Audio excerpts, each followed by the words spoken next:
ഇപ്പോ സ്നേഹം, ഒരുമ, ഐക്യം, സേവനം, ഈ കൂട്ടായ്മ എവിടെ മാത്രമേ ഉള്ളൂ? ക്ഷേത്രങ്ങളിൽ മാത്രമേ ഉള്ളൂ. ഇപ്പൊ ഒരു 50 ആളെങ്കിലും ഇവിടെ ഇരുന്നില്ലേ?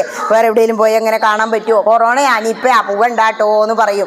ഇവിടെ ക്ഷേത്രത്തിൽ നമ്മൾ ധൈര്യമായിട്ട് വന്ന് മാസ്ക് പോലും ഇല്ലാതിരിക്കുന്നു. കാരണം ഒരു നമുക്കൊരു വിശ്വാസം ഉണ്ടെങ്കിൽ എന്താ, സർവ്വതും നമുക്ക് സാധിക്കും. എന്താണോ, ഇതിനുള്ളിലൊരു ശക്തിയുണ്ട്. ആ ശക്തിയുടെ, അനന്തമായ ശക്തിയുടെ അളവിനെ കുറിച്ച് നമുക്ക് അറിവില്ലാത്തത് കൊണ്ടാണ് നമ്മൾ ഈ ലൗകികത്തിന്റെ പിന്നാലെ ഓടുന്നത്. എന്താ ചെയ്തുകൊണ്ടിരിക്കുന്നത്? ഇത് സുഖാണ്. സുഖം എവിടെയെങ്കിലും ഉണ്ടോ?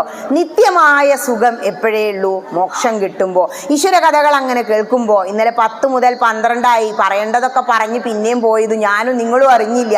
കാരണം മാരീചനെ കുറിച്ചും രാമനെ കുറിച്ചും പറയുമ്പോൾ അതങ്ങോട്ട് അവസാനിപ്പിക്കാതെ നിർത്താൻ വയ്യേ. അങ്ങനെ ഒരു പോർഷനാണ്. അപ്പൊ പിന്നെ ജടായുവിനെയൊക്കെ കാണുമ്പോൾ സീതേനെ അന്വേഷിക്കും എന്നൊക്കെ പറയുമ്പോൾ അയ്യോ കഴിഞ്ഞു. പക്ഷേ ഈശ്വര കഥകൾ എത്ര സമയം, ഇപ്പോൾ വൈകുന്നേരം വരെ പറഞ്ഞാലും നിങ്ങൾ ഇങ്ങനെ രസിച്ചിരിക്കും. അതാണ് ഈശ്വര കഥകളുടെ മഹിമ. വേറെയുള്ള സിനിമ ഒന്ന് കണ്ടാൽ പറയാം അയ്യോ ഇനി അത് വെക്കല്ലേ എന്നല്ലേ. പണ്ടൊക്കെ പിന്നെയും ക്വാളിറ്റി ഉള്ളത് വന്നിരുന്നു, ഇപ്പോൾ ഒന്നുമില്ല എന്നുള്ളതാ. അപ്പൊ ഇത്തിരി സുഖിക്കാൻ എവിടെയുള്ളൂ? ഏറ്റവും നല്ല ഔഷധം ഭക്തി മാത്രം ആണ്. അപ്പൊ ആദ്യം നമ്മുടെ അടിസ്ഥാന ഗ്രന്ഥമായ വേദങ്ങളിലെ കുറച്ച് കാര്യങ്ങൾ അറിയാം. അതിൽ തന്നെ പറയാണ്, ശൃണ്വന്തു വിശ്വോ അമൃതസ്യ പുത്ര, ഹേ അമൃതത്വത്തിന്റെ പുത്രന്മാരെ നിങ്ങൾ ഇത് കേട്ടാലും. എന്താ അവരങ്ങനെ പറയാൻ? മഹർഷീശ്വരന്മാരിങ്ങനെ കാണുകയാണ് പലയിടത്തും ജനനവും മരണവും നടക്കുന്നത്. അപ്പൊ അവർ ചിന്തിച്ചു എന്തുകൊണ്ടാണ് ഇങ്ങനെ വിഷമിക്കുന്നത് ലൗകികർ. അപ്പൊ അവർ ആലോചിച്ചു, ഇതിനെക്കുറിച്ച് തപസ് ചെയ്തു, മനനം ചെയ്തു. ധ്യാനത്തിലൂടെ ഈ പ്രകൃതിയിൽ നിന്നും ഒരു ശക്തി അവർക്ക് വിളിച്ചു പറഞ്ഞു കൊടുക്കുകയാണ്.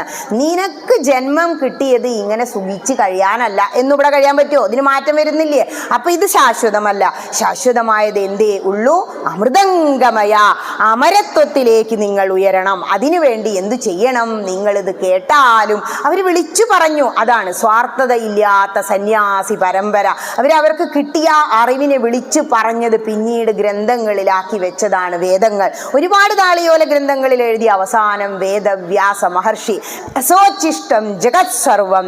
ഈ ജഗത്തിൽ എന്തൊക്കെ ഉണ്ടോ അത് വ്യാസന്റെ ഉച്ഛിഷ്ട. അപ്പൊ അതെടുത്തിട്ട് എന്ത് ചെയ്യാം? നമുക്ക് ഭക്ഷിക്കാം. ശ്രീരാമചന്ദ്രൻ ശബരി കടിച്ചു വെച്ച പഴം ഉച്ഛിഷ്ട എന്ന് പറഞ്ഞ് മാറ്റിവെക്കാതെ ഭക്ഷിച്ചതുപോലെ, ഗുഹൻ എന്ന കാട്ടാളനെ മാറോടണച്ചതുപോലെ നിർണയം നൈഷാദ ജന്മവും പാവനം തല്ലേ വേണ്ടു. അതിനപ്പുറമായിട്ട് നമുക്കൊന്നും വേണ്ട.